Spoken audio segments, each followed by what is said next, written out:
Hi, I'm Michael Knorr of Forbes Magazine, and I'm here doing a guest video with Sal Khan, the founder of Khan Academy, and we're going to do the history of education from 1680 to 2050 There you go. in 10 minutes. We'll start a little bit later than said. So I think an interesting place to start, especially kind of given the context that we're in now, is in the late 1700s, early 1800s. So let me draw my timeline here. Okay. So let's just say that is the sweep of time. And that arrow shows that we're going to go into the future. Good. It's better than going backwards. Exactly, sweep of time. And so I think, if we put, and let's put the century markers in here. So this is 1800, this is 1800, and then let's say that this is 1900, and then out here this is 2000. So some people know and some people don't know that actually the model that we have of education, that students work together in these age-based cohorts at their same pace, this was not always the case. This is actually something we inherited from the And by age-based cohort, for people who may not know those words, that means you're educated by date of manufacturer. So you basically go in 10-year-olds with 10-year-olds, 11-year-olds, yeah, you get 11-year-olds. bucketed. I mean, you can imagine you can almost imagine an assembly line. Let me do that assembly. I'm using yellow too much. You can imagine an assembly line, and there's kind of a bucket that is leaving along the assembly line, and all of the kids who were born between August of they're going to turn 5 by August are going to get thrown into that bucket, and then that bucket is going to move forward at a set pace. And this was all the kids who were turning 6 by August, and these were all the kids that were 7. And then as they move at this set pace, you kind of have at any given point in the assembly line, you have kind of information being delivered at every point, and it's fixed how much time the students have, and what's variable is how well they get them. So some of these students are going to get the information, some of it is just going to go past them, and they keep getting pushed forward. And at some point, you start looking at the product, and you start saying, oh, that's going to be the good product. If you go to the produce analogy, that orange is really good. It's going to get sold at Whole Foods. That one's going to get squeezed for orange juice. And this is tracking. This is tracking, and this is what happens. And they call this the Prussian model. This is the Prussian model, and it's literally an Industrial Revolution inspired model, and it's about as inflexible as a Prussian might be. As not to pick too much on the Prussians. I guess they're easy to pick on now that they're very easy don't to pick exist on. As They're Prussians, correct. as Prussians anymore. But they were the first people to really bring out this Industrial Revolution idea of education around the late 1700s, early 1800s. So we could kind of say this area right over here is kind of the Prussian model gets introduced. And I don't want to pick on them completely, because there is actually something very modern and very novel and even egalitarian what they did. I mean, people read into it in different ways. Was it to create tractable citizens and all of that?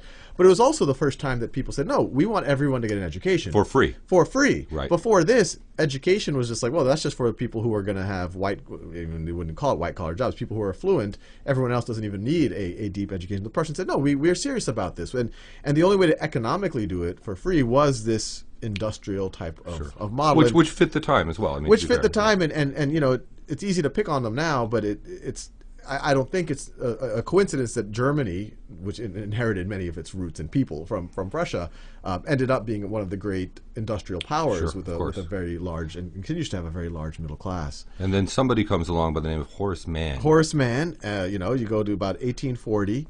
And Horace Mann says, well, this is great. This is. I always think of 1840, that color. Yeah, it's a green. 1840 is green. I don't know how people can think of it otherwise. But and he said, well, this is a good model. This is egalitarian. This is education for everyone. And he introduces it to the United States. And I personally believe he had good intentions there, but there are obviously always side effects around, how much of this was to kind of indoctrinate versus whatever. But I think for the most part, it was an egalitarian view of, look, let's build our middle class. Well, he's remembered as a great education, as he deserves to. There are many schools named after Horace Mann. And you fast forward. So let me. So Prussia comes to the U.S. So Prussia goes to the U.S. in 1840, and then by 1870 you actually get to a situation. 1870 is yellow again. In 1870 you get to a situation where public education is actually fairly commonplace in the United States. Although it wasn't. So let me write this down. So this is public education common. Public ed common. But even at that point, it wasn't uniform. Right. It was one state would have a different standard, another state would have a different one. Kids would go for different periods of time. They would cover different subjects, and so City versus country was probably a big city thing. versus country, Yep. or even one city versus another Right, city. right. And so the leading university presidents and educators of the time, so this is a problem. We need to standardize this so that we know what we're getting when if these students show up at the university level, and or the workforce. And so in 1892, and this is really tends to get lost in history, you had a committee of 10. So let me write this down. So I'll write committee of 10. Somewhat Orwellian, but there we are. Somewhat Orwellian, but is literally 10 gentlemen led by the president of Harvard to determine what should happen in those 12 years. So these people are being pushed forward, but what exactly should happen? And it was actually this committee of 10 that decided that it should be 12 years of compulsory education. So, if I'm drawing these buckets, it's literally, and I need to draw 12 of them.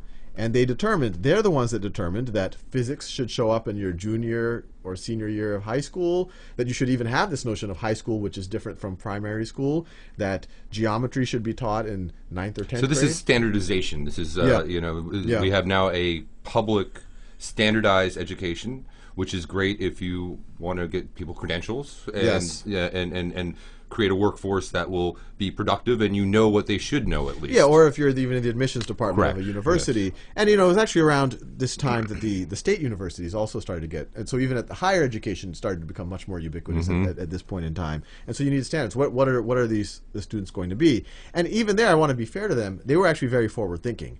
They were actually thinking, and the U.S. was on the vanguard here. They said, we want to give everyone a chance at higher order skills. So we're not just going to filter everyone at 8th grade and say, oh, you don't need to learn calculus or algebra. You're going to go work in a factory.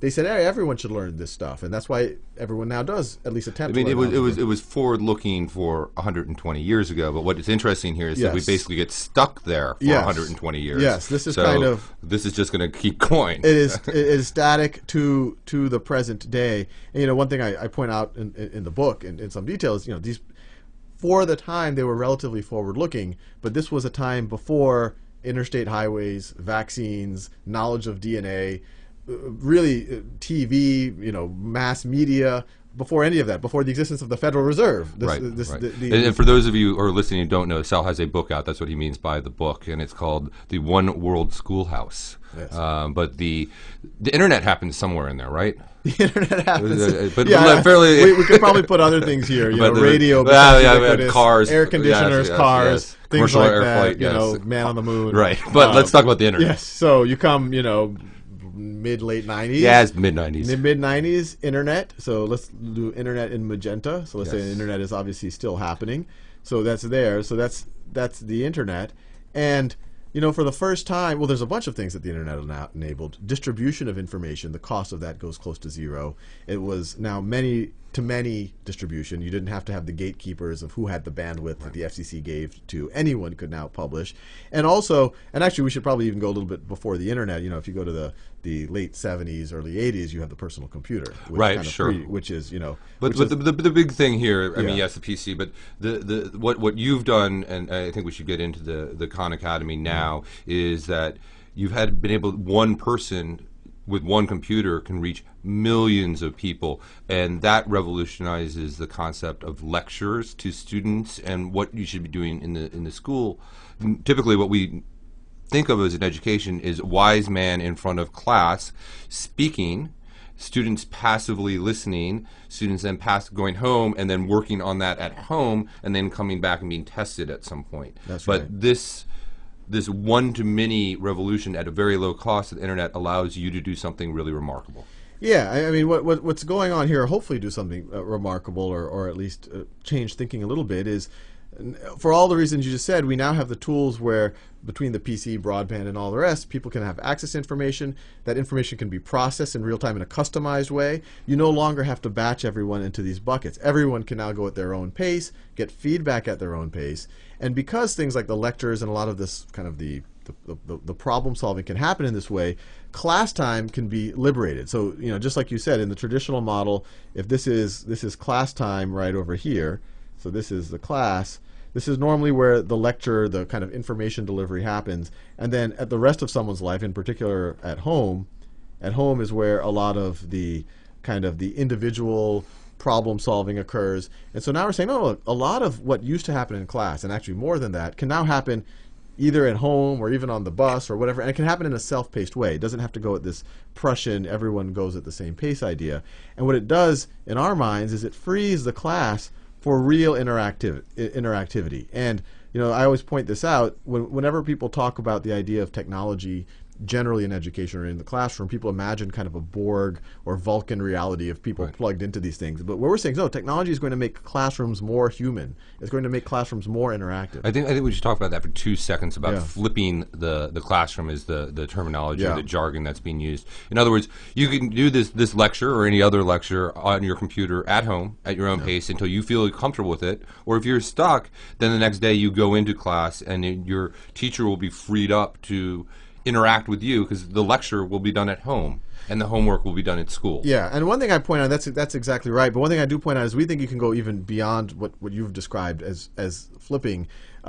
We think that is valuable in and of itself, that someone can have access to the lectures at their own time, at their own pace. They don't have to take notes because it's always there for them. They can go back and remediate without having to feel embarrassed in a classroom, and then go back here and do actual problem solving or doing projects or getting peer-to-peer or time with the professor. But we think that is a huge step forward, but you go even further is if you allow everyone to learn at their own pace. So a traditional flipped classroom, you could flip within the Prussian model. So that's completely, and people are doing that. But we say, let's go a step further. Let's actually break these, let's allow these buckets, let's break them into a bunch of, everyone gets their own little bucket, and it goes at a pace that's appropriate to them so that they can literally master concepts and not be kind of promoted to a point where they superficially understand a lot of things and have mastery of nothing.